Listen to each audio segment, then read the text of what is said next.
interpret a FEMA flood map, what their different zone designations mean. I think most of you, pretty much some easy questions will be on the history of GIS, because that's been pretty involved in the last 20 years. Next slide.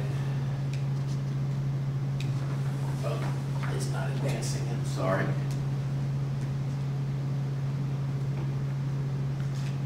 Okay, that's what I was talking about. I apologize. Next one, policy analysis and decision making. A couple of links there, some different tools that you can look at. One of those looks like it's from the Federal Highway Administration. The other one, sustainable.org. And then just for general information there, it looks like there's some information on APA's website, particularly the Pennsylvania website, Pennsylvania chapter. The next slide talks about development plan and project review. Looks like the Wisconsin site was a site that is very data rich on information on impact analyses.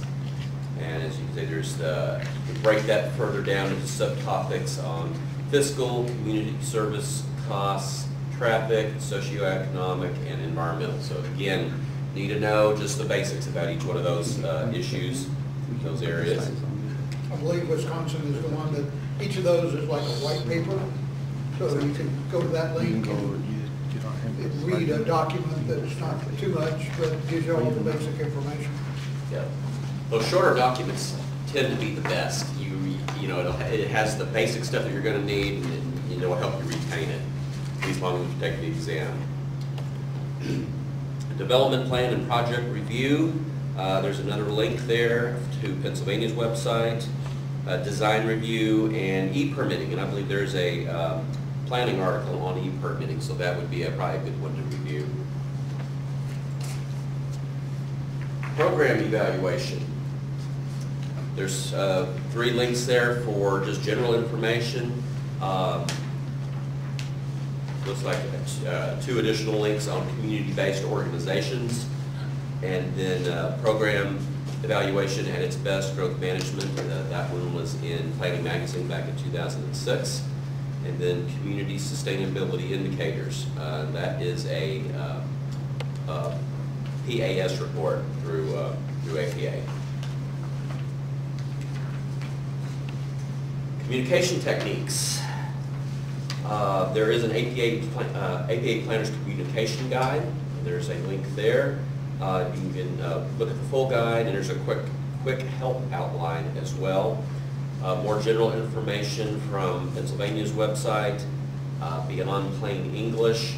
I believe that was a Planning Magazine article, and then actually there was 2 of them, looks like, from 2007, one in March and one in October. So again, those are usually fairly short, something you can read in just a few minutes and get some good information. The Planner's Communication Guide is a relatively recent development that was undertaken in response to the Tea Party and what's the United Nations? Agenda 21. Agenda 21. Yeah. The assault on our profession. And APA undertook a project to develop a tool that would help planners be prepared to communicate in what can become a highly charged environment, and provide suggestions on how to make your participation still effective and don't let individuals disrupt it. Robin Rather in Austin was the consultant that helped develop a lot of that for APA. You'll see her name show up on the document. Thank you, Mike. Next one, intergovernmental relationships. There's an APA division's presentations link provided here, and then just some additional general information. It looks like it's Pennsylvania chapter again, their website. Then we go on to stakeholder relationships. Home buyers is usually a big area that that reflects stakeholder relationships, and then there's also a link to a planning magazine article called I believe it's, looks like it's entitled Inner Circle Side. So again, some good information there. And then finally, project and program management. There's a Terry Clark article in Planning Magazine that I think has been highlighted by quite a few different sources, so that would be a good one to read. General information at the Pennsylvania website. Then you've got the Gantt, the PERT, and CPM. More information on those are provided on a couple of different links. Gantt chart, I remember having a question on that on my exam. I believe just about everyone has, you just got to know what it is, what the basics are. Same thing with the PERT chart and then the critical path method. Again, just kind of know the difference between those three. And with that, if there's no questions, I think I'll pass it over to Kelly for the next slide. I just like to stand up because I sit down all week. So, Go right ahead. The next area is really kind of the functional areas of practice are really the areas. These are the things that when you go to, as somebody asks you, what do you do? And you say you're a planner, and you tell me you're not an event planner, and you're not this other type of planner, this and the other.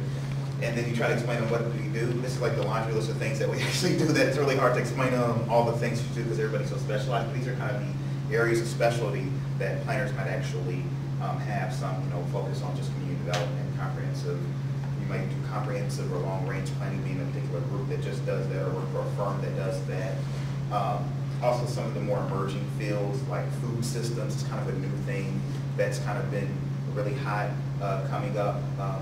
Certainly with some of the environmental issues that we've had. Hazard mitigation is a big deal. We just did a big regional hazard mitigation plan at HGAC. Economic development, labor force, land use, law. Anyway, so this is some of the areas. See, these are some of the actual, this area is deals with some of the questions that you might actually be asked about specific topics that we might deal with as planners.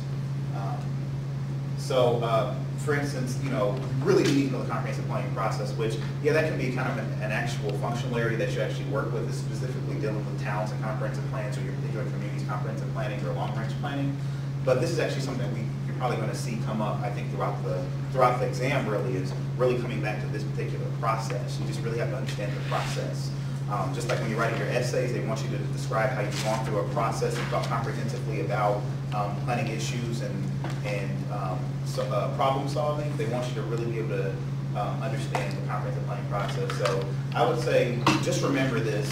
I wouldn't say verbatim, but remember this generally. These steps that you go through. You identify really your problems. You state your goals that you want to accomplish. You collect your data to verify and validate some of the issues that you've determined with the community. Then you prepare your preliminary plan, and then your conceptual plan and define on that. And you develop steps to actually implement the plan. You develop alternatives to evaluate cost and different things, and different pros and cons with different alternatives that you could do in the plan.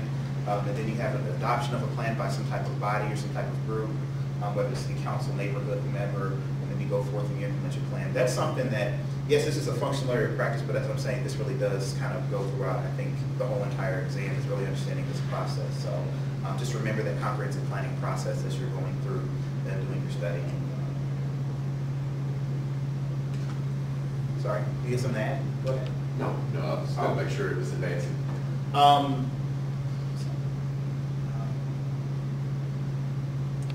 Okay, there. This is another, as I said before, you saw that laundry list on a couple slides before this of the different areas, functional areas of planning practice. This is just another area that you might get asked about. You can get asked about anything on the exam, and you just have to know generally about these things. So, military-based planning is a special area that people specialize in planning. You have to know a bit about how some of those zones might work there. What a joint land use study is between a community and the military. What the base realignment and closure board, how that impacts the community or whatnot. and then also some of the different types of zones dealing with aircraft flight and things like that that might come out of a military plane. But just understanding in general how all these things apply. You can channel things back from your community that you grew up in. I grew up in Fort Worth, or outside of Fort Worth really, but there's Carswell Air Force Base not too far away. And, there's certain areas that, that don't have very much development in them because you get the plane swooping in or whatnot. Just think about things that you see in your real life. You'll be able to apply some of these things to that. Or when you hear about a military base closure or how the realignments might have impacted that they changing the use of a base or whatnot. So anyway, as I said before, I'm not an expert in military base planning, but I probably could speak to probably what each of these things are, kind of understand what some of these things are. Y'all have anything else y'all can add? Kind of the basic tools, yeah. Yeah, and just channel things from your, you'll be able to pick up certain things just living in the world. And then food system planning is just kind of a new area. This is something I would highly suggest you read the policy paper on through APA, because this is I feel like a fairly emerging area where we're really starting to look at this as part of the whole entire really regional planning, looking at food systems. So you probably want to know where these different policies and know APA stance on them. Is there any questions? Jennifer Evans Cowley has done a lot of research on food systems planning. So you can probably go to Ohio State University's website, to their planning department. A lot of her research will be on there. She does discuss quite a bit of that during our spring and fall workshops that she conducts. I will say this is one of those things that you probably do want to read the policy paper on. It's such an emerging field. Like I deal with a lot of health in my job, health and planning or whatever. And it's an emerging field, and you can kind of go and do some research, present a paper on it, and and be well regarded. But it's such a new area. There's a lot of gray area. You really want, since you want good specific, you want to get the answer right on the exam. You want to know what APA stands on. So I really highly suggest in these kind of specialized things, you really go and look, see what APA stance is going to be on this. It's really important you do go look at those policy papers. That's when I really found this to be very helpful, because you go in a million directions in some of these more emerging fields, or these specialized areas, if I'm being clear on that, if everybody's got that. And then with hazard mitigation, kind of something similar, especially after the hurricanes that we've had and different events.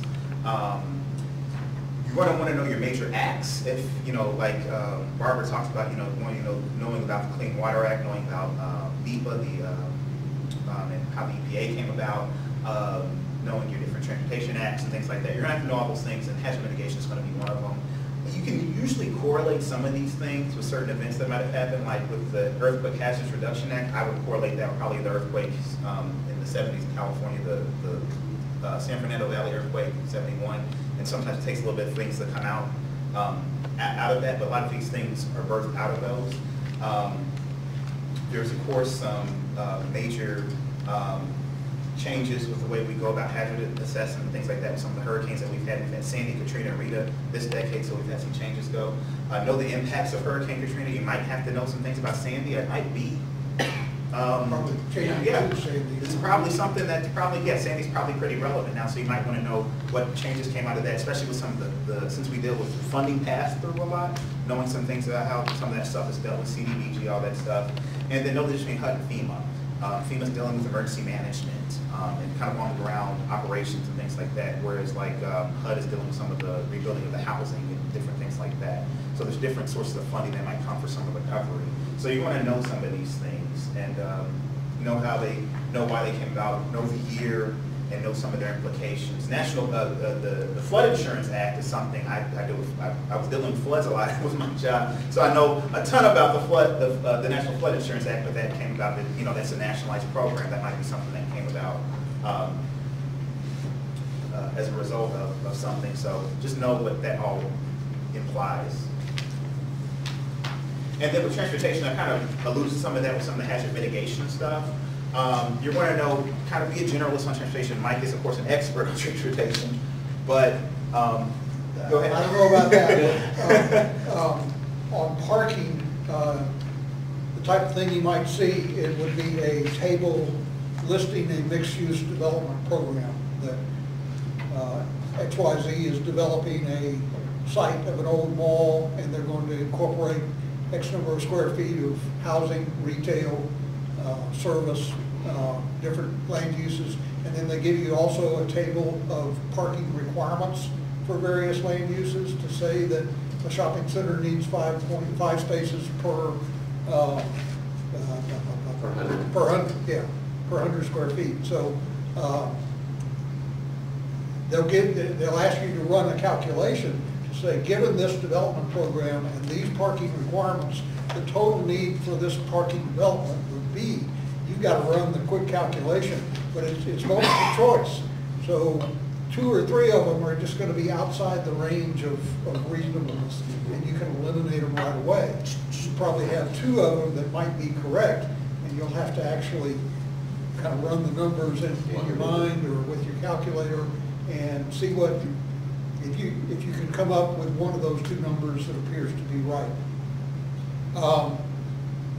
Level of service is just understanding, for transportation planners, level of service is the comparison of travel volume to capacity, and anything under 1 is desirable. Your demand is less than the capacity. If it goes over 1, then you degrade the ability of the roadway to carry traffic. The demand is exceeding capacity. And it's an A to F system. C or D are generally desirable standards to work for. When you get into E or F, just like grades in school, that's bad. So just understand that whole concept of how level of service is determined. Similar functional classification of a roadway system, stepping from interstate highways to expressways to principal and major arterials, minor arterials, collectors, and local streets. They serve different functions, they travel at different speeds, they have different design characteristics, and you may see, again, a table and defining those and then asking how would you apply that to classify the roadway system in a given area. Travel demand forecasting. You're doing that, so the basics of modeling for travel demand is the 4-step process that's listed on the slide. And they could give you a multiple choice to say which of the following are not part of the 4-step process. And one of them will be a bogus term that will not be one of these 4, so you're going to have to be able to know the difference. The acts, the different versions of the Transportation Act that have been developed over time, Safety Lou T21, the current version. MAP 21, there's AICP. Oh, AICP was in 1993 when I first started my Right, career. And they're going to want you to know the year sometimes of when those legislations came out and how they impacted everything. So it's basic principles about if you've worked in land use zoning or specifically in transportation, these are just things that you need to understand and be able to apply. And with the parking, I think I also had a question about shared parking. Sometimes that's just little innovations or best management practices will be asked. So you have to know something about shared parking. If you have, a daytime use and a nighttime use, and can you do the shared parking requirement? It'll be something general, and you'll be able to probably catch it. Is there a question? Okay. And then with the peak times, I believe I had a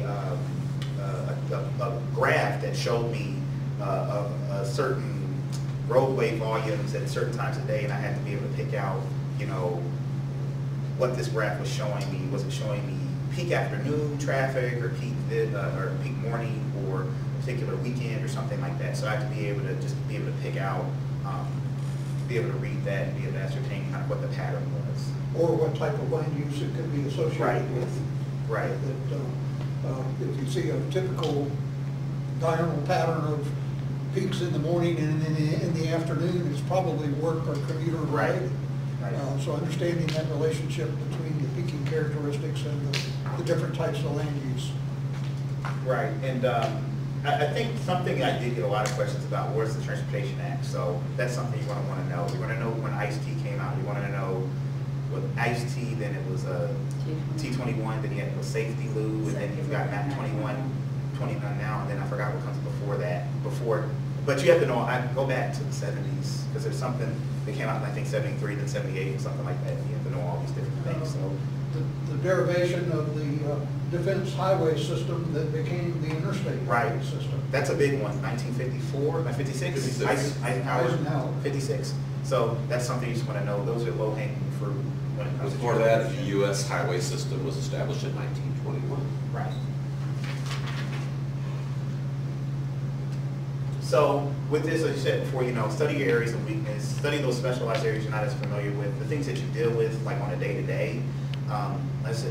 Make that at the beginning, get those knocked out of the way to make sure that you're solid on certain principles and practices or whatnot.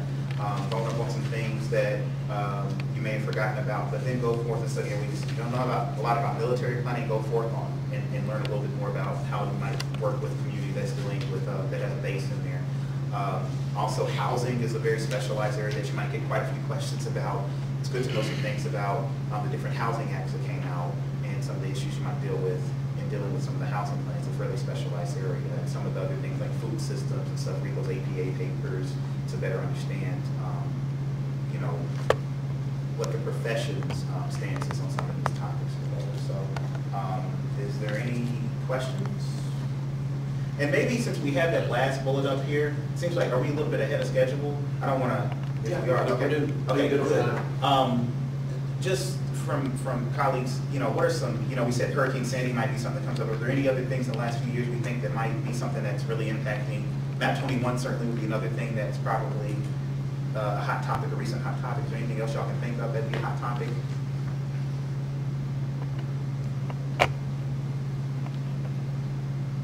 Besides Sandy and that, Yeah. just be thinking about those things that have happened that have impacted our profession within the last few years. I don't think there's been any other big, transportation legislation is the big one. The lack thereof. The lack thereof. You probably do need to know something about the gas tax or something else. I kind of remember needing to know something about how some of these things are paid for, the trust fund, the highway trust fund and stuff. And, Might need to know about air quality attainment and non-attainment. right, that's true. Tiger as Right. a source of funding. The stimulus, the ERA Yeah. funding that might have come out, that might be something that you just need to know kind of the general implications, how that how that money could be used. And I doubt you need to know how much, but when that came out, there was an American Reinvestment Recovery Act. So those are the types of things that you want to know about. And then of course, as we discussed earlier with the law, Mike had gone over some of the law cases, just know a few of the law cases come out. A lot of that you can get in the planning magazine. And then the spatial areas of practice are really just the geographies that we actually practice planning in. So planning at the national level will be something like the interstate highway system. You need to be able to, if they ask you the question, interstate highway systems is an example of what spatial area of practice, it's more than likely going to be the national level. That's what we're looking at. A multi-state or bi-state spatial area of practice might be something like, if they ask you something about the Tennessee Valley Authority, that would be something that would be like a multi-state or a bi-state type of thing.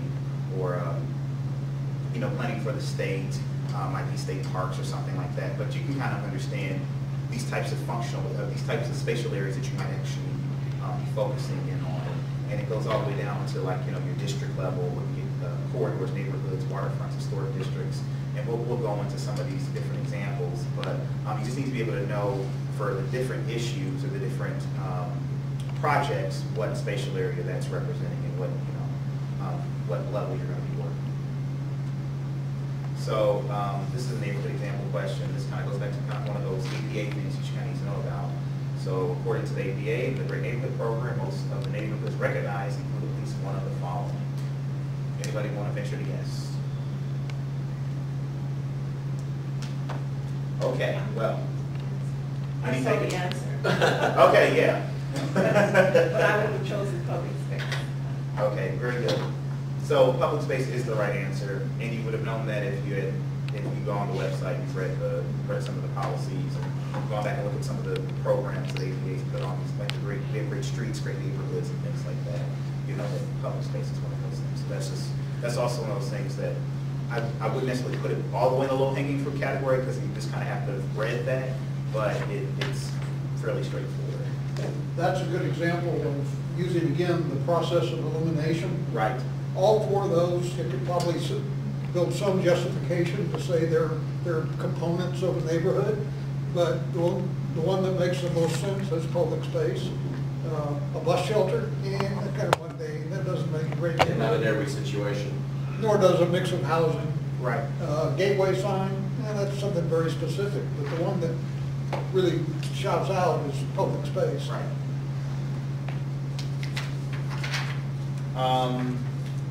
And then kind of my final area I'll cover is the public participation and social justice. Just know the different types of techniques that you'll use with different groups for different types of planning efforts and whatnot. Know how to go about doing public participation planning. Also know the different techniques that you would use in those plans and why you would use those different techniques. So I would use a focus group in a different way than I would do a public meeting. There's two different reasons why I would record those different efforts. Also, notice the difference between a public hearing and a public meeting. That was something that, as I was studying the exam, I didn't realize, before that there was that much, but there is a major difference between a public hearing and a public meeting. Understand different ways to engage, to be able to identify and engage underserved and underengaged groups. Understand the different social justice issues. That might mean knowing people, might understand knowing movements. That might also understand certain things like understanding like a group home is not necessarily, there's been studies that shown that doesn't necessarily reduce property values around it. Be able to, that might be something that might come out of this. You might get a question about that, a group home does not necessarily reduce property values. And you'd have to know that if you're going for, if you had a proposal for a group home in your community, be able to share facts with your community or whatnot. Also, strategy in working with diverse communities. That could be as far as ethnicity, as far as age, as far as income and different factors. And then also how we should go about building coalitions. And these are where we can get somewhat subjective with the different tools that you might use.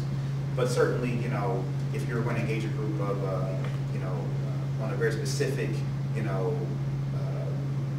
elected officials, you might not necessarily be it's not necessarily a public meeting that you use. Probably use a focus group. Whereas if you're going to go off and do a community meeting, you might use a different type of technique like a public meeting. That makes sense.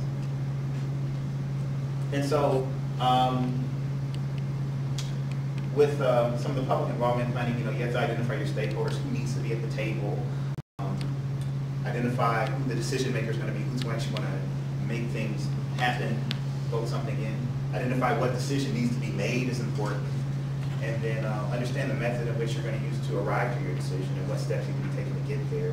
And then also you need to have a time frame on when decisions need to be made. So that's just, excuse me, and of course everything just kind of falls apart right here. But that's basically, it seems like common sense, but you're going to want to know specifically kind of the APA process in order to be able to answer the questions, because as we said before, Barbara said this, Mike said this, as well as Richard, we've all said it, that there's the things that you would do in the real world that we know that work for us in our profession, in our day-to-day careers, that is not necessarily applicable to the rest of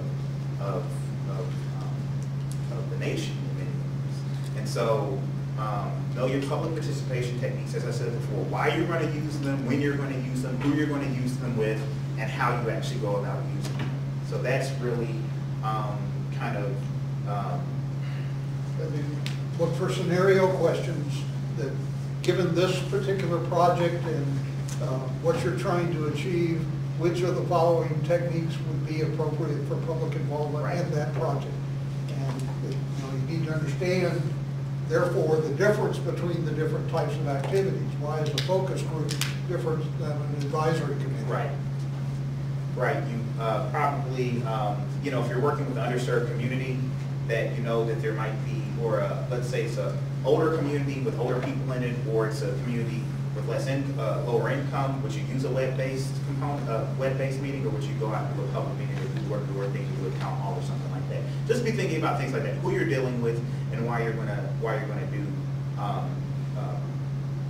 why you're going to use that particular method in a particular case. And these shouldn't be too bad questions, but you just have to think them through. And I believe my test is fairly heavy on some of the public participation pieces.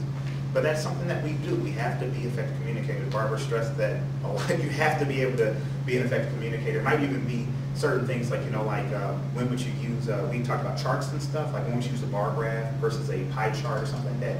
A lot of this is about communication, and that's something that we're constantly working on as a profession. So really get honed in on it. I would say that in a sense, I can pretty much say with some confidence you're going to have some questions about this on your test, and you're just going to really have to be able to know when to apply these things in the right situation. So are there any other questions about public participation or spatial areas of practice or functional areas of practice or anything like that?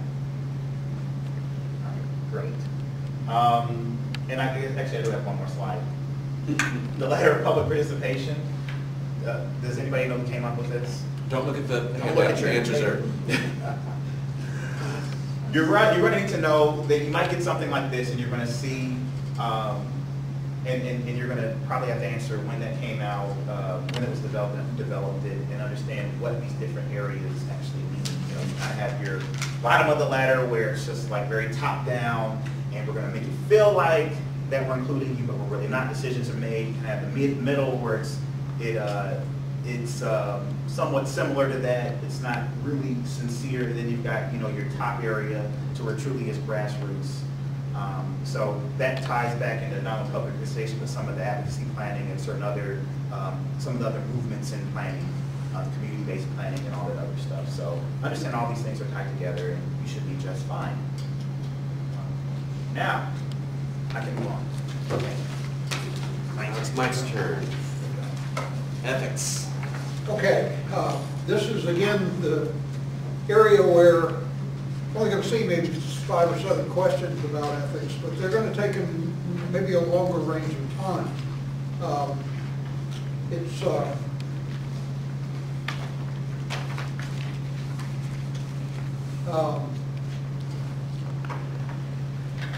Do y'all ever recall seeing a question about the date of adoption or update for the Code of Ethics?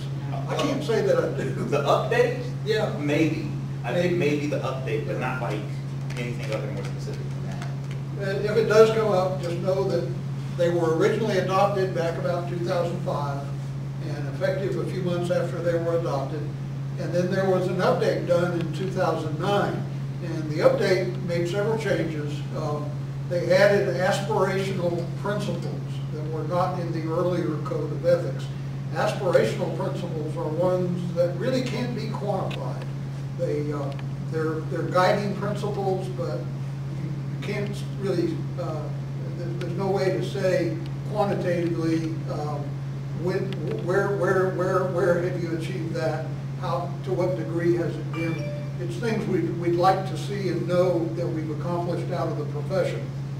Overall, the fact that we have a Code of Ethics is part of what makes us a profession.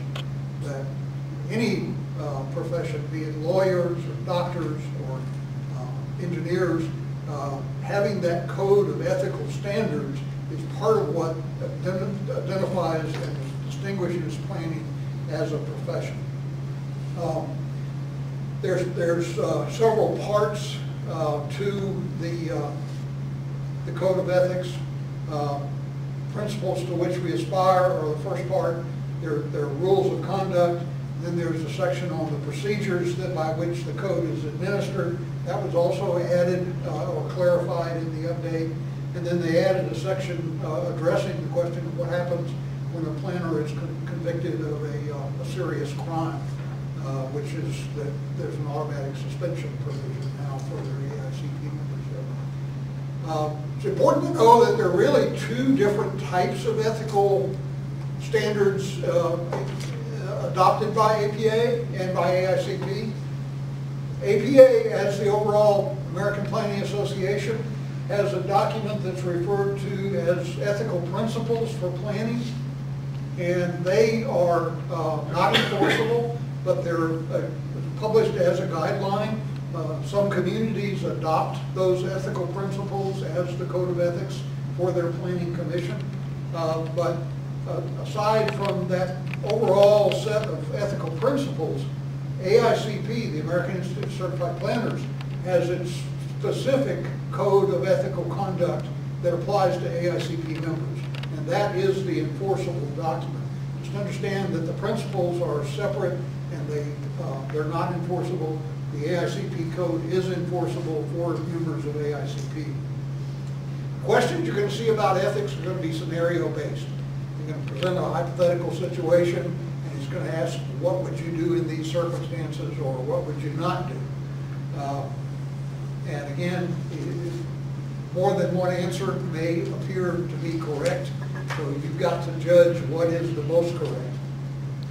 Go to those links on the site, on the website, and print out and read the AICP Code of Ethics. Also print out the ethical principles so you have a basic understanding of what is contained in those two documents.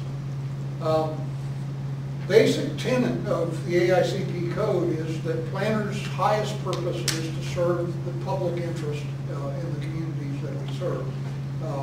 That's the distinguishing, unique character of our code of ethics, that we're serving the public interest.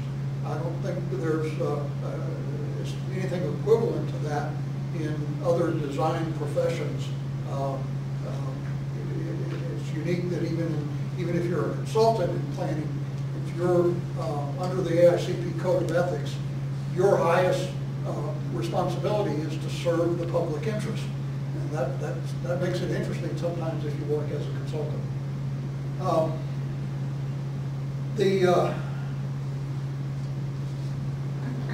There's an example here of the type of question that might be presented.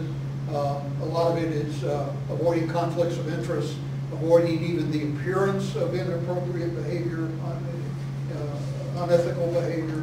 If it looks like a duck, walks like a duck, sounds like a duck, it is a duck. Yeah, so that's the basics behind a lot of the principles and rules of conduct is avoiding anything that even has the appearance of inappropriateness or unethical behavior.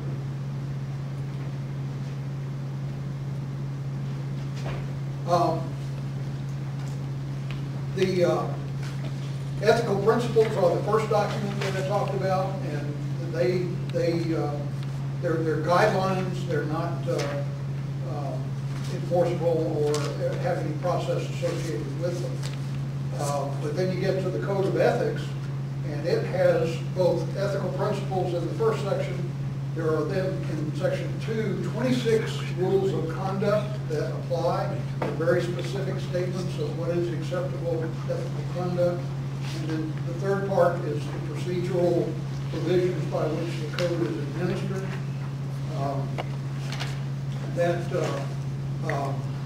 The person responsible for ethical decisions in the AICP organization is the ethics officer of AICP. And who is the ethics officer of AICP?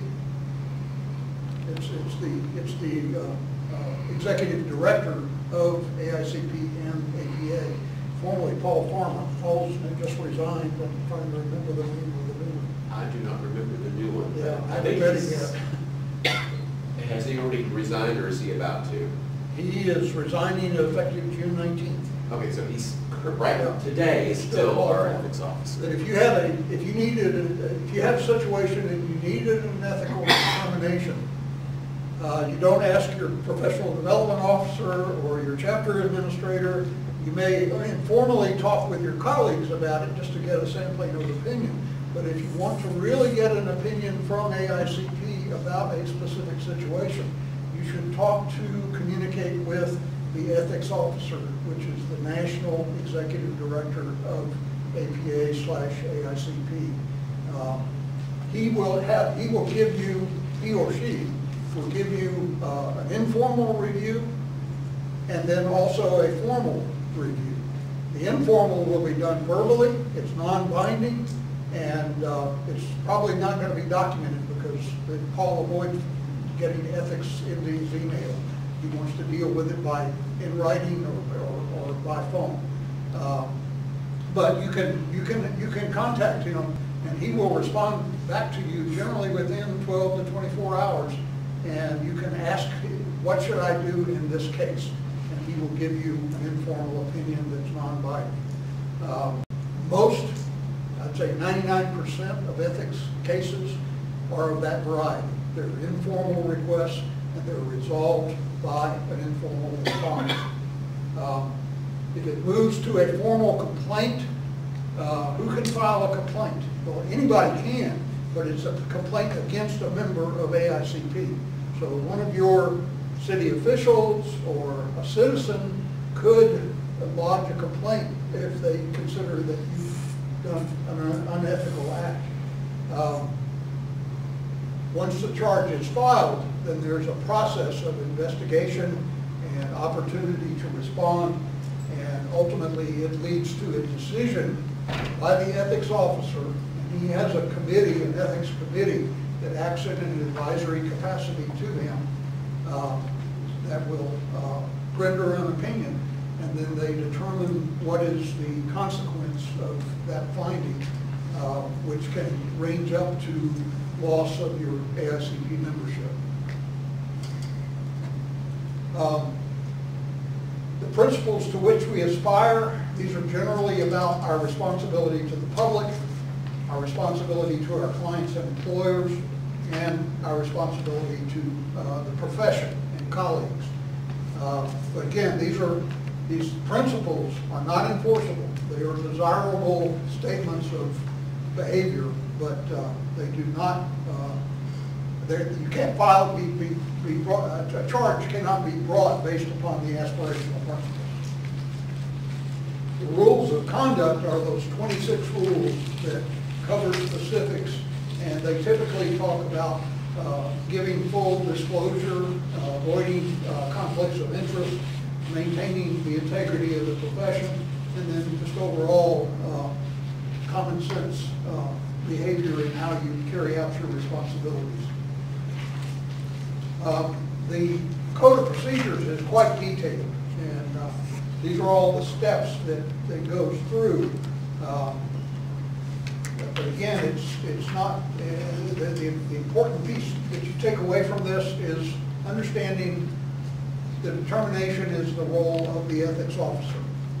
I've talked about that enough up to now. You should understand that. And the consequences can range all the way up to resignation or lapses of membership. There were been cases where the outcome has been resolved by resignation from AICP of a member rather than continuing all the way to removal of membership. So we're going to go into some sample questions. Fun part, so do not look at your handouts because the answers are on there. So let's make this fun. I normally have a little bowl of candy, and usually the person with the right answer, I toss a little candy bar at them, but I don't have those today, and I don't think it'd be a good idea to toss chocolate chip cookies. So feel free to get an extra cookie on your way out if you get an answer right. So with that, number one, a planner's primary obligation is A, to be conscious of the rights of others, B, to serve the public interest, or C, to protect the environment. Let's see. That is right. B is the correct answer. Number two, which of the following is not a characteristic of a profession? Responsibility to the public, self-regulation, or high salary? And I believe there may be a typo there. Which of the following is not a characteristic of our profession? C. That is correct. Sometimes we wish it were, but unfortunately it's not. Number three, your little scenario. A developer contacts you with an opportunity to use your expertise as a paid consultant in a matter not pertaining to your employer's jurisdiction. You would work only on weekends. You should A, before accepting the job, notify your supervisor and personnel department, B, accept the job, or C, decline the position. Now remember, you've got to apply this scenario into the context of the ethics policy. So what, If you read the code, you'll find one of those 26 rules is you can only accept outside work with the approval of your primary employer. I think it says in writing as well. and the answer is actually A. All right, number 4. Since budgets are overrunning, you have been directed by your supervisor to charge your time to a different project. What should you do? A, do as directed by your supervisor. B, explain to your supervisor that that is unethical and may be fraudulent. Or C, refuse and report the issue. C. That is correct, C. No? Now, that's a Question? good example. Let me go back. I have a question just because I feel like when I was reading on the website, the code of ethics, I feel like one of the steps you're supposed to take is to talk to your supervisor before, or whoever you're having the issue with, before you, proceed to the next steps. That was one of those steps in the code of ethics. Well, I think if you refuse, there's going to be a discussion. I think B, if you just kind of do that and just, that's the end of the situation, you're not following through all the way. The first thing is just to absolute refuse. That is not ethical. It's not within the guidelines of our ethics policy, and if your supervisor probably will get kind of shook up about it and still demands you to do that, then that's when it needs to escalate to reporting the issue. So yeah, these are very, very general, but you can kind of read some other situations into it. Number 5. You have one final project to do to complete your master's degree at a local university. You are assigned an advisor for this project who happens to have been a consultant whose work has been reviewed by your employer in the past. There is a potential that this advisor may again be active on development projects under your employer's jurisdiction in the future. What do you do? A, keep the advisor. B, get another advisor. C, get another advisor, but ask the first advisor if he or she would be available for technical advice or guidance if necessary. What do y'all think? B.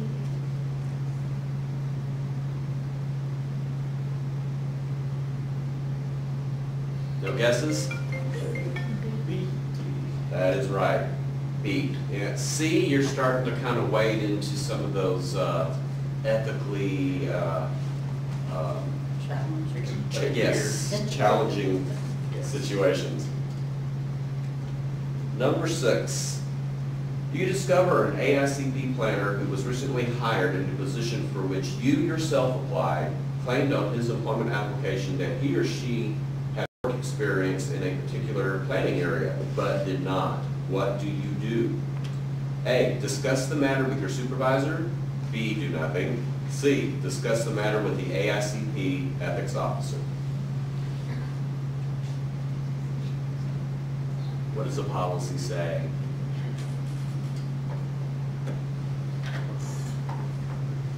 Or which one would you put the X on? Which one do you think is definitely not the right answer? B. Okay, so then we get down to B, A or C. Which one is the best answer in light of our policy? Yes, item C.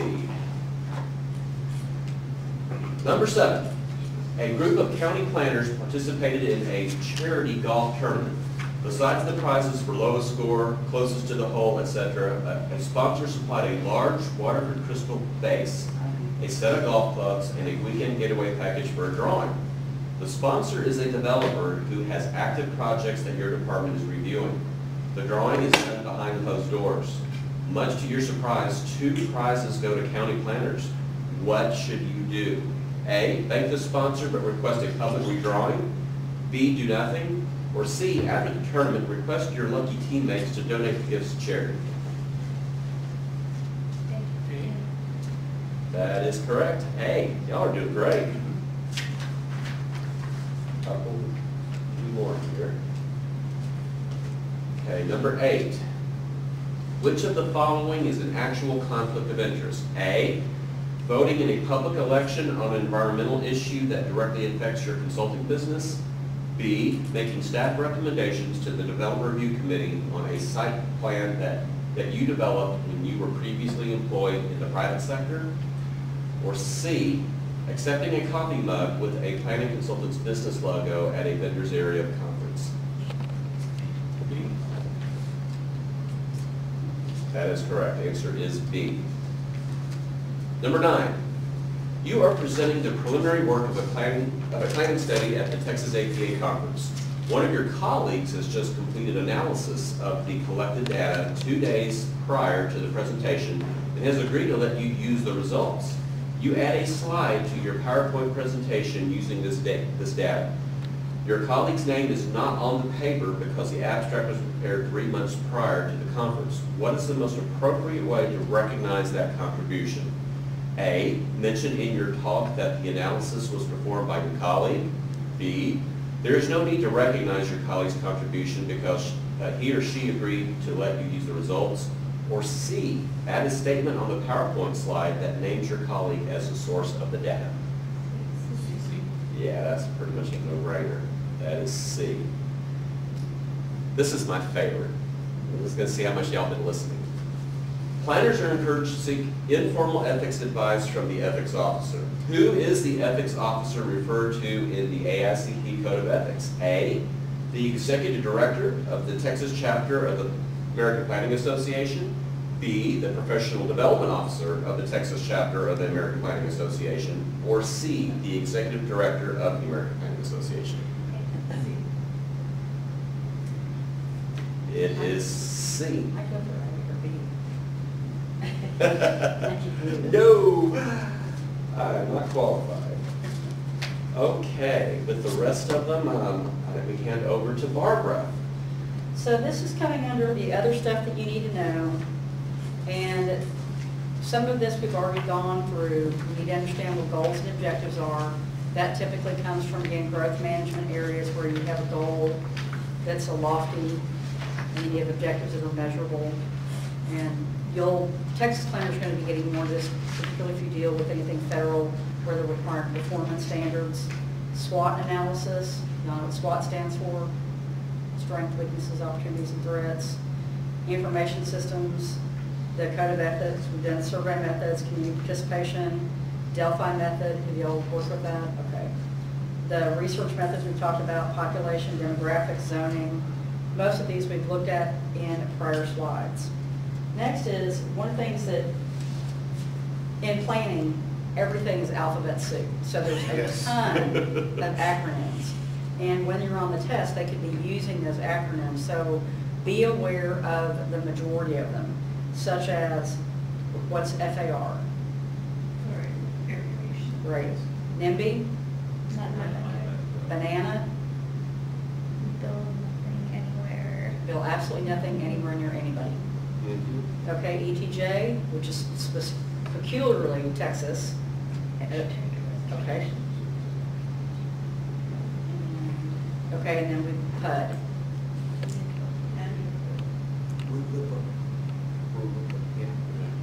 Yeah, that was the religious institution. Religious land use and Institutional Persons Act. And the Yeah. circle of knowing that's the superfund. Next is be aware of what the data was on the census. So know what the population was in the United States, know what the changes were, know who grew the fastest. I don't think, did they actually look at who grew the slowest or who lost population? They might because of Detroit. Well, I think they asked when was the census when you started to notice big cities. The finding was like 1940 was when that was a question I think I saw. Okay. And then it is important to know what the geographies mean. They may ask a question about what's the smallest area that you can actually study, which is going to be the block, because obviously there's confidentiality, so you're not going to get below that. But just know what those are. You know, a tract, a block group is an MSA. Y'all speak MSA?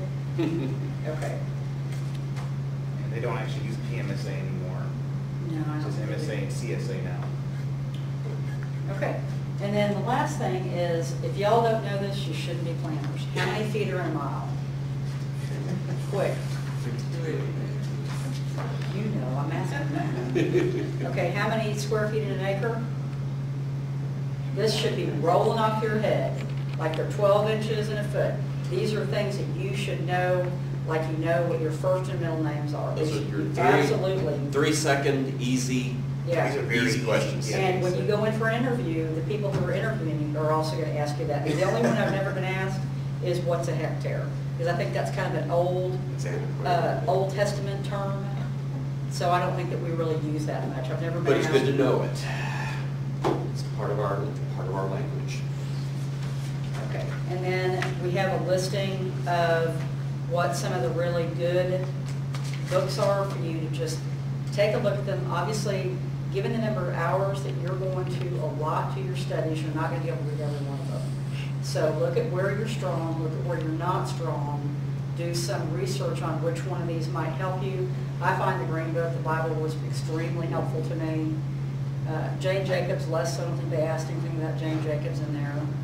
But I don't even think Cynthia Carson with Silent Spring was in there. But some of these you'll have had through your regular education, and some of them will be through your planning education. But just be aware of that. And Carol Barrett, under ethics, there's a book by Carol Barrett, who is a former Texas chapter member and city planner in Austin. Her book is Ethical Standards for Everyday Planners, or Everyday Standards, Ethical Standards for Planners. it's the only ethics book out there. Yeah. It's the only one specific. It's a Hers good is one. really good. It's a good And read. she's a Texas planner, so it's always good to know about that. It's a little out of date because it was written before the amendment of the code in 2009. But just so be aware that But the it's about the concepts previous. apply. Yeah. And the rich thing about that book is it's filled with scenario examples and analysis of what is the appropriate action in any given situation. Who's going through the last question? Go ahead and do back to them if you want to. Okay, Would you repeat the title of the book and the author's name? Carol Barrett. I think it's Everyday Ethics for Planners. If you just Google her name, it'll come up. And it's one of the first slides that we Okay, went so- through. It's on one of the first slides. Oh, top 10 planning books. Something like that, yeah. It's one of the very first slides. Everyday ethics for practice. Yeah, Everyday Ethics. Yep, so slide okay, number 9. we're gonna run through these quick, so I want Okay, so- fast answers. Put the answers down. Let's When make was this the fun. first National Conference on Planning? 1909 I know you know, you were there. Okay, when was the first comprehensive plan? Cincinnati, there we go. Good job. You know the year? But if you got the Cincinnati part, it's not likely they're gonna do Cincinnati 1924, 1925. They're gonna do Cincinnati, and then they're gonna do other, well, no, they would do. They might. You might get They something might. later where it says what year was the first comprehensive plan. It'll be Yeah. like 1925, 27, 28, 29, so you have to know the exact year. Okay, y'all know this one? And You better know who this said, one. and why did he say it, and what did he rebuild? And what does it have to do with Mrs. O'Leary's cow? Anybody know? Burnham, I don't know the plan though. You know the city, right? Yeah. Yep, Yeah. there you go, Daniel Burnham. Make no little plans, that's a big one for planners to That will know. probably be on yours. Okay, and then we've got, oh, and then they had a publication to teach us about it, which this is funny, Whacker's Manual? That's the street though. Mhm. That's what I Okay. think that is somebody's name. Okay, that sounds odd. Okay. Who developed the concept of the neighborhood unit? Perry. Say it again? Was it Perry? Yeah? Yes. Yes. Very good. And just get the last name. You got it. Yeah. Okay. What is the functional area of practice that Catherine Bauer is associated with? Housing. Yes. There we go. Good job. Awesome. What are sunk costs? Costs that can't be recovered. You got it, ma'am. You get 2 extra cookies. What does an LQ of 0.8 mean? There's one of those acronyms. Imports are greater than export. Imports over exports, right? Mhm. Yes. Okay. And where was the first Historic Preservation Commission?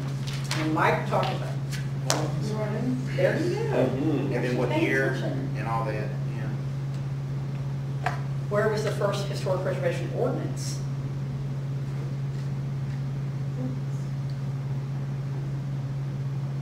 Savannah or Charleston? One of those southern cities. You're close, it's Charleston, South Carolina. Okay, who did Silent Spring? Christian Carson. Did y'all study that in school? Yeah, we did too. Okay, water safety law and T21. Transportation organizations and response. Very good. And what's the book, The Power Broker, about? Robert Moses. Yeah. Very good. I will point out on the handout, I hit the button there, go ahead and advance. One more time. There we go. This is what's on your handout, so the answer is kind of covered, so you may have to go back or write it in if you remember or do your research to find it. Apologize for that. Yeah, Jane Jacobs is the woman on the left right there, and she wrote somewhat economic text, but you can talk to economic professors that did not think that she was an economist. Okay, why were snail darterfish important in 1973? So Tennessee Valley Authority is the reason they bought the building of the dam. Very good, okay. I'm taking it from them. Kelly? Kelly. Was it Kelly Kelly? did it, yeah. Okay. 92. Hit it one more time, we'll make it still 91. Okay, so you need to know like what these diagrams mean and then what theory they're associated with. So that top one, what is that top one up there associated with? Concentric growth. Indeed. And who was that? Who wrote that one? Planning firm? Or just? Yes. Yep. There you go. I'm sorry, and yeah, I just went through that, but anyway, I think, what's the next one? That's pretty easy.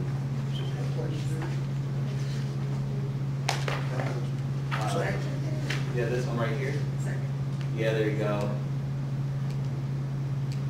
And that's Hoyt, so, and it might say Hoyt model or something like that, but just know the name and the theory's name, and then what is this next one? Very useful. Very good. Very good. And just know the name of it, because they might just say it by name and then, so, you know, sometimes it's called like the Hoyt theory or something like that, so. And then the law question, additional sample questions, just need to know the difference between, know what these two were associated with. Homestead junior, Senior, senior, junior. junior, yeah. What about Central Park? Senior. Sorry. I was kind of going through it, but yeah, you have to know the difference between each of these. Central Park's a big one, Riverside will be a big one. The first president will be a big one because you have to know the organization's history. Sorry, I'm not being as much fun. Anybody guess that last one? Okay. This next one. Let's find out. Is it junior? Yeah. Okay, and then the park system in Boston. Okay. Sometimes just happy I don't take this test over again. My goodness. Okay, so this is another good one. Who wrote the back of yards and rules for rabbits? Okay, awesome. All right. And just always keep in mind, and when you're studying, you'll be able to put all this stuff together, what movement they're associated with, all that stuff, it will be great. I think we've seen this one here. Be able to say this real quick in the year, the person associated with in the year? Sure, Einstein, 1969. There we go. Excellent. There we go. All right, now here's the fun stuff with the law. Enjoy reading these cases again. Did I, sorry. That's, Euclid. yeah, there we go. Okay, very good. And this next one? This is growth management. And you'll be able to kind of compartmentalize some of these. You have cases that are specifically dealing with takings. You have some cases that are dealing with other issues. I guess a lot of them are dealing with takings, actually. Some taking from somebody, but some are dealing with economic development. Some are dealing with more environmental things like beaches and coastline. Some are dealing with other What was things such Kilo? Because Kilo was a big one, as- And it's recent. recent. That was saying that, city can give, a higher property development can,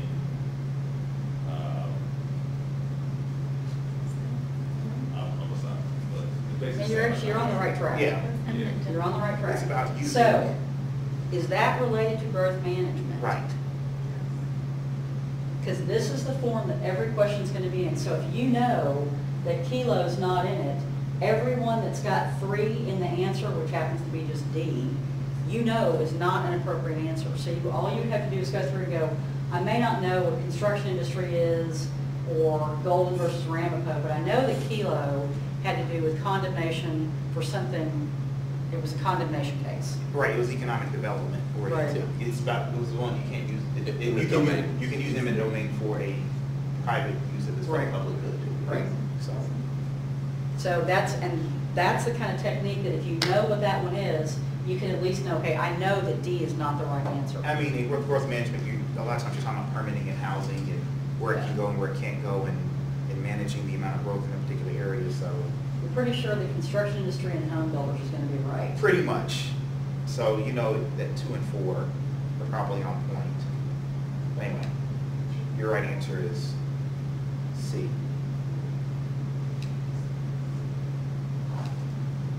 All right. So another sample question from law. A hardwood store owner applied for a permit to expand her store and paid. I'm sorry. Beachfront.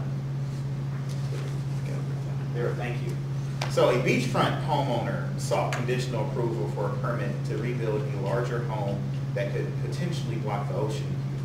The regional commission required the owner to dedicate an easement to allow public access to the beach.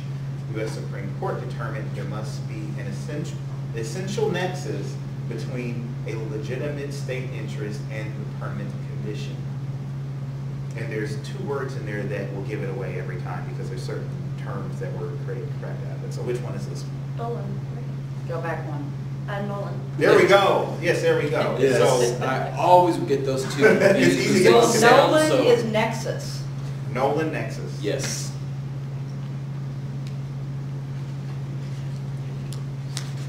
So now we're at the hardware store. Yeah, now we're So- Nolan. Oh, sorry. Okay. All right, so this is Dolan though. And this one, Dolan, the main thing to remember is it requires an essential nexus and the exact, but this one is the roughly proportional is the thing that always stuck out to me in this one. So just those key words, remember those as you're reading through these little summaries of the cases, and there's cool quick summaries you can pick up on, just getting the the flavor of what the case was about. Just remember nexus for Nolan and then the rough proportional was Dolan, but they're fairly similar cases. This may be silly, but hardware stores sell sandpaper. Sandpaper is rough, and that's how I would remember the rough proportionality. That's good. That's the only way I can memorize the law cases, because they all just run together on me. And so this next one is what are the two constitutional amendments related to takings? These are Tenth Amendment and the 5th, you got one right. Hmm? the 4th and the 10th. Very close, but not quite. Just go a little bit further. 7th. Well, you have the 5th and the 14th. And the 5th is the right to own and to hold private property. You have the right to do that. And then the 14th is the due process.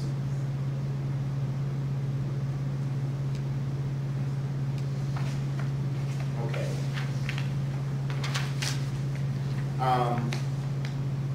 This 1954 case was related to slum clearance for local blight in Washington, D.C.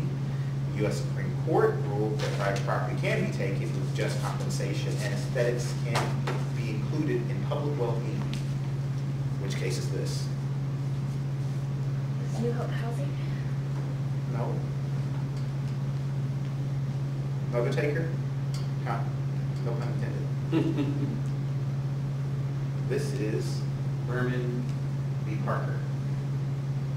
I probably wouldn't have gotten that one either, but, you know, but local light, so there's gonna be these key things that come out of it. DC slum clearance, or memory, kind of the time period, and you'll be able to catch it on the exam. And Kilo is the most recent case. Right. Of that. So,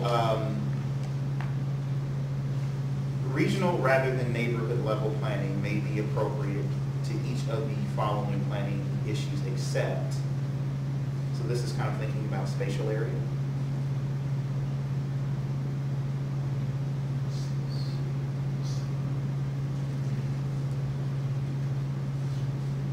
They said C. I heard C. Okay. I think It's on here, but- grocery stores probably are regional, airports are regional, wetland and floodplain are regional. The only one's not is. I would think it's grocery store, that's local, that's what you're gonna walk to, that's what you need in your neighborhood, so you kind of understand how that would be a neighborhood level thing. Think about healthy places, healthy communities, neighborhoods. And facade design seems like it's something that you probably, that could be local if you did an overlay zone, but that could also be citywide. It's probably, in that case, it's probably about citywide. Yeah. I'm See. going to C too. Yeah.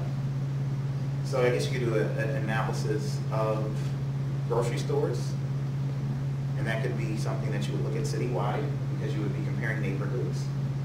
Facade design, you would do it locally on the, As a character. like an overlay zone or Smaller something like that. places, yeah. Right. But that could apply citywide, but probably you'd be looking at a particular area for a particular character. And then, yeah, airports are regional, and then flood protection. So, Sometimes you just have to really think. yeah. You got a question? Oh, okay. Hurricane protection planning generally occurs at which level? So this is another spatial area.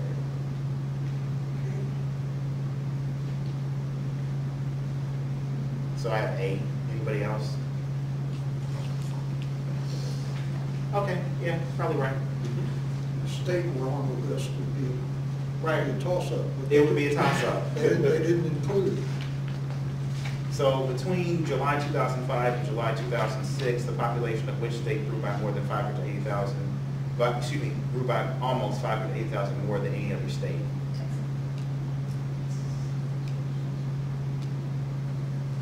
Yes, Texas. Do we know why? The hurricane.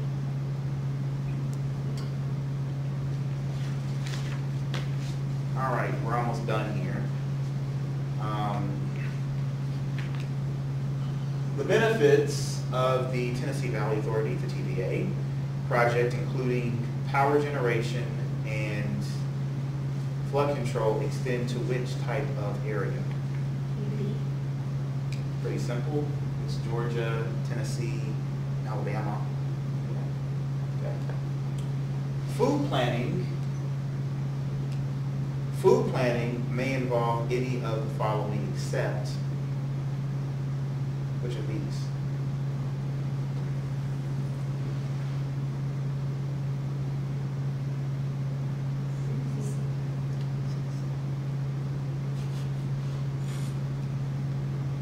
I would agree to. Yeah, it's just the best answer. All these other things. And also if you read the policy paper, it's pretty clear about those other three things being included.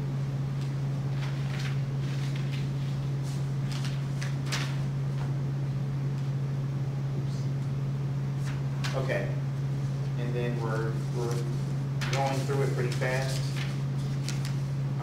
Unless somebody else is ready to take over, okay. Which are the following principles of environmental justice? So you've got 4 answers, and you can only pick a select few of them. So which one do you think is the most likely one?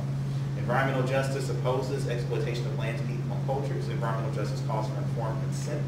Environmental justice recognizes the special legal relationship of Native peoples to the U.S. government through treaties, and agreements. Environmental justice requires a public hearing prior to making final decisions. Can we pick multiples or just, You pick multiple. okay. I'm hearing D for most people. Everybody agree with D? C. Okay. You don't have to have a public hearing for environmental justice. Okay. You typically have to have a So- public hearing for like a zoning change, but Yeah, but EJ doesn't hit like that. it's not a mandate. So that's one of those nuances. Yeah. There's more than one. Very right answer. tricky, yeah. Very tricky. You could very easily make that number 4, but it's that public hearing, you gotta think through. Every environmental justice issue is not gonna require a public hearing. Zoning does. So, this is another spatial area. In a cold climate, planning to create covered and heated walkways that are above the streets and connect retail shops, restaurants, hospitals, and hotels is an example of which type of planning. So which area would I be probably planning this in? Downtown. Yeah, it's pretty simple. That's pretty. All right. Planners pay special attention to the interrelatedness of decisions. This is an example of which of the following? Our overall responsibilities to the public as indicated by the AICP Code of Ethics and Professional Conduct. Obstacles to good planning practice. A rule of conduct in the AICP Code of Ethics and Professional Conduct. A planning vision statement.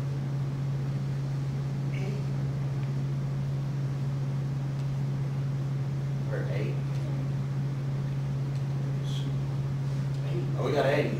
And I think with the Code of Ethics, read it and just memorize it. That's what I tried to do. Just over and Just over keep again. reading it, reading it, reading it. So the next one, is this Supreme Court decision remove the substantially advances test for taking cases? What do we know it's not? A. Yeah. No, it's not A. I'm just gonna see for no reason. That will be Chevron. That one's not, I think, wasn't that one out in California? That's pretty recent too, that was a recent one. That was out in California. Or was that, no, that's Hawaii. Which one was that one? Didn't Lingle Hawaii? She was the governor? But anyway, when you go through you'll know them all, once you study them all. There's a lot to remember. And then, I think that's it. there's just 2 more. Or is there 2 more? I mean, just one more, and then there's contact information. APA filed a friend of the court, amicus, another Latin word, curiae, brief in support of an eminent domain action taken by a U.S. city. The brief says that one way to reduce the advantage of developers currently seeing greenfield development is to use eminent domain to assemble tracts of land in high-density urban areas. This brief was filed in support of which case?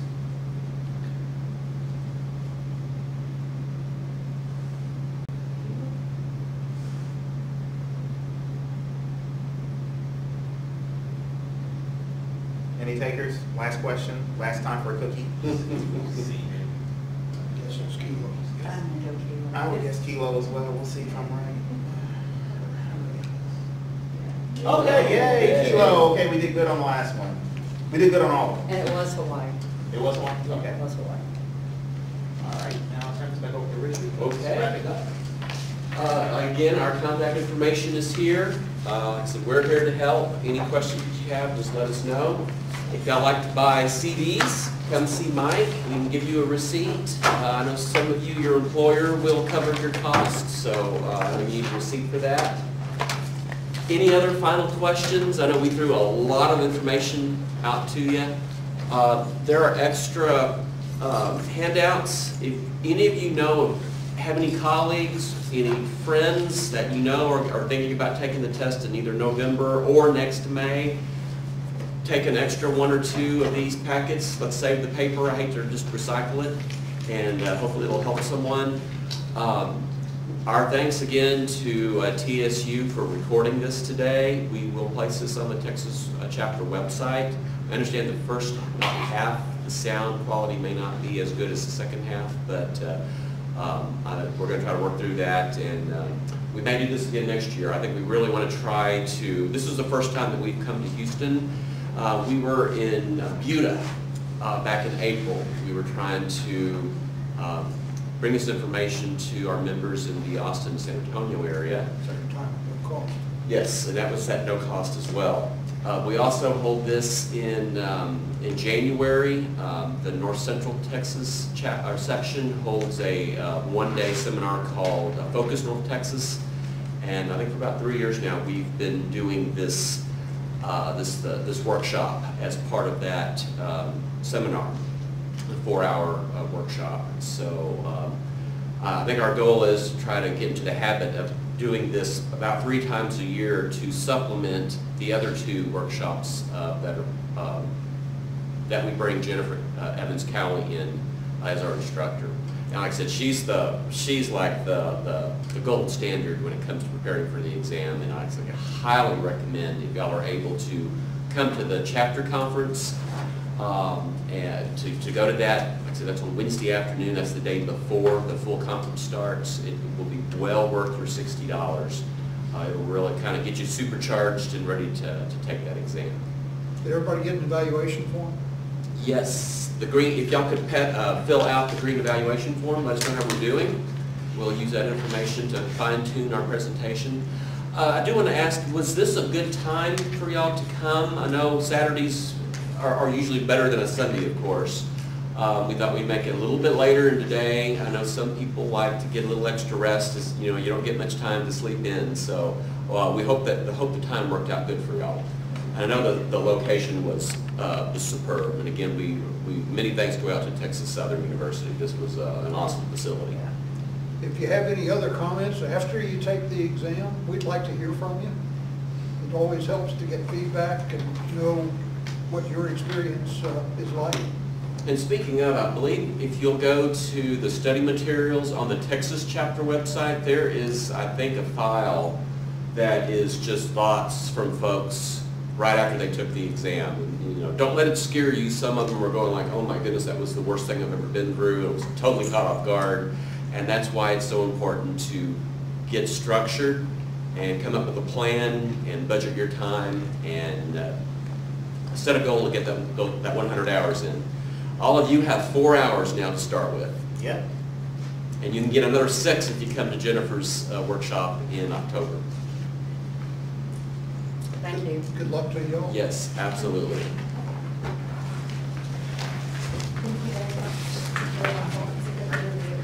Great.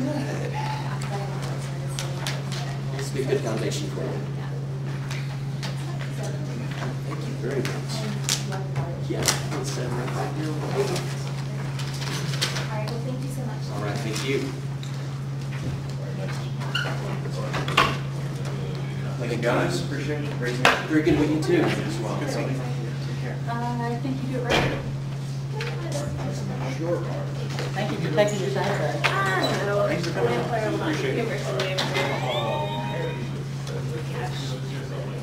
Thank you. You should be. Thank you. I need you to help me with get our membership. Absolutely. I do not. I do. Certain numbers, certain ratio for the numbers. Everybody.